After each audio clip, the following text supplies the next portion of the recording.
Welcome to TacosandGeeks.com reviews. Justin here, and today we're going to be reviewing the video game Wanted Dead, which is available for your PlayStation, Xbox, and PC. The footage that you're seeing here is recorded directly from my base PS4, and as always, I give you a brief synopsis of the game, so here we go.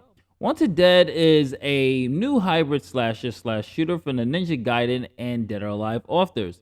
The game follows a week in the life of the zombie unit, an elite Hong Kong police squad on a mission to uncover a major corporate conspiracy. Play as Lieutenant Hannah Stone, a hard-boiled Hong Kong cop, and plow through mercenaries, gang members, and private military contractors in a spectacular cyberpunk adventure. I really did enjoy the story just in terms of the story, mainly because the story is centered around Hannah.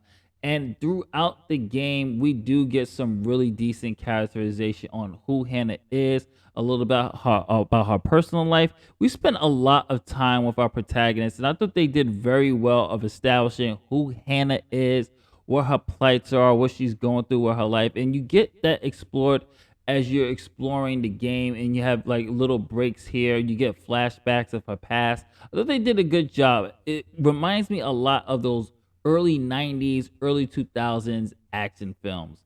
Now, as far as gameplay goes, this is where the game shines. As stated in the synopsis, this is by the people who did Ninja Gaiden and Dead or Alive, so you know it's going to be challenging, and boy is it challenging. This game, I will tell you folks, it's hard. It is a hard game, but it's so rewarding once you learn the mechanics, once you really start to get really into it and you take your time. This is not one of those games that's going to hold your hand. And you know what? I love it.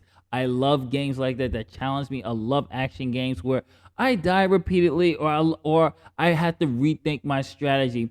The great thing about this game here is that the AI actually is really smart. You had the way they designed the AI, I thought was pretty cool, because you have AI who are melee attackers, such as these guys here. They're gonna run up on you. They want to fight you head on, and that's what Hannah is armed with. Hannah is armed with a sword, and she's armed with a gun.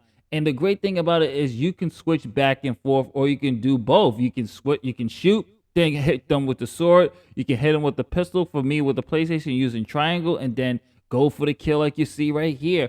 One thing I really found hilarious is the fact that enemies and AI that actually have guns, the shooters, if you run up on them or you try to do like a melee attack towards them, these guys are actually going to retreat and try to get cover so they can shoot you.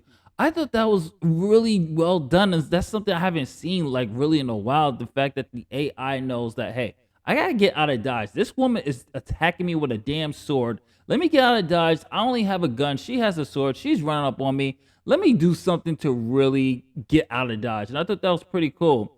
I also do like the fact that the game basically is offense is important, but defense is just as important. You have to know when to parry. You have to know when to block. Execution here is where the game really shines, and you really have to decide what goes which. Some enemies are good against melee attacks. Some enemies are weak against bullets. So you have to play around to see which enemies are good for which type of attack you're gonna do. You can't jump head on. Another thing about this game is that they do have a skill tree system, which thankfully I will say is very easy to max everything out. The more enemies you fight, the more you really hone your skills. You're really gonna get your skill trees. You're gonna get your skills up more. And I thought that it did a great job of focusing on offense, defense, and utilities. So obviously, your offense, you're going to be getting new combos. You're going to have more stronger attacks. Defense, obviously, you're going to have things like it will boost your health, extend how much items you can carry. Utilities is things that such as your gear. So one of the utilities that you can have is switching your type of grenades that you get to unlock. And I thought that was pretty good. Another great thing I like that they do also is the weapon customization. Hannah is able to customize her weapons. So throughout the game, there's various checkpoints through your missions where you're able to go to this drone and customize your weapons, that you get new things to unlock as you're progressing through the story.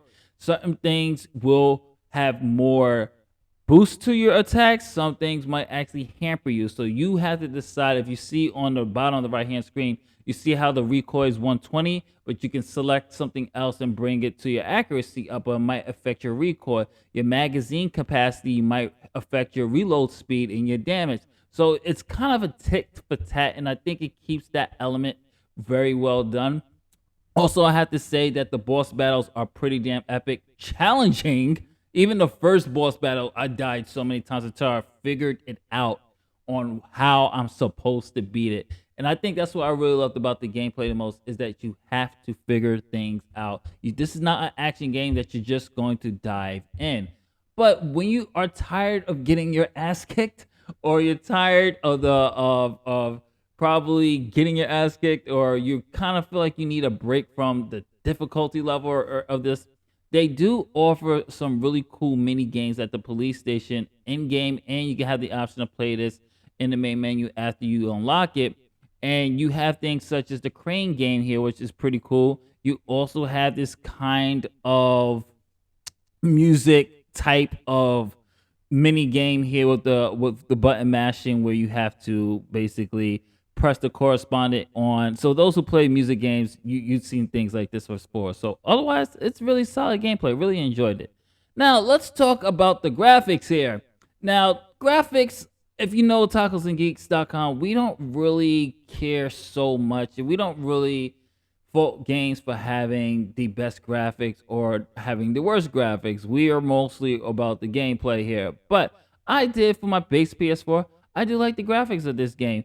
Yeah, it does, some parts look a little bit outdated, but this also is a game that I think is a little more of a budget game. But this is a game that I'm not in it really for the graphics. I'm in it for the gameplay. It's from Team Ninja.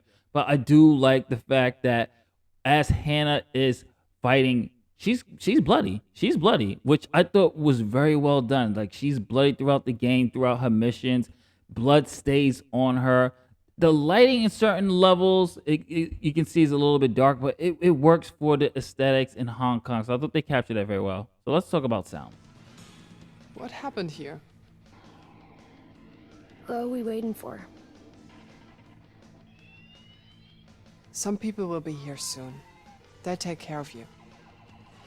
He shot Mom. Right in the head. Did they have a fight?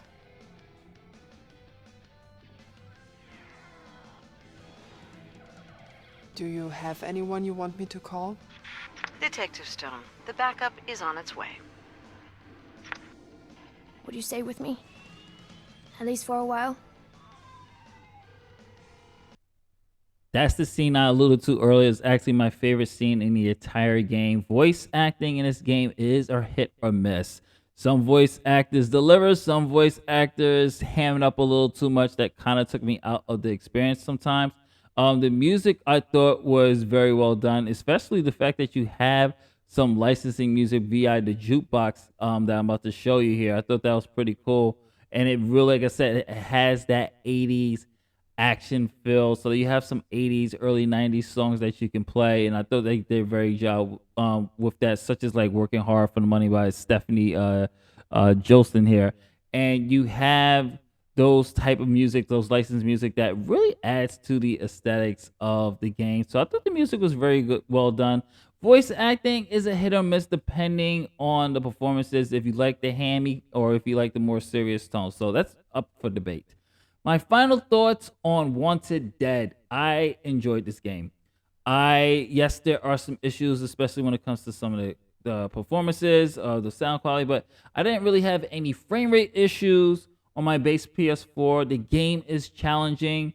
Some might be turned off that if you die, there's going to be parts in this game where you are in the game and it feels like you haven't reached a checkpoint, and if you die, you really do have to start over right from the beginning.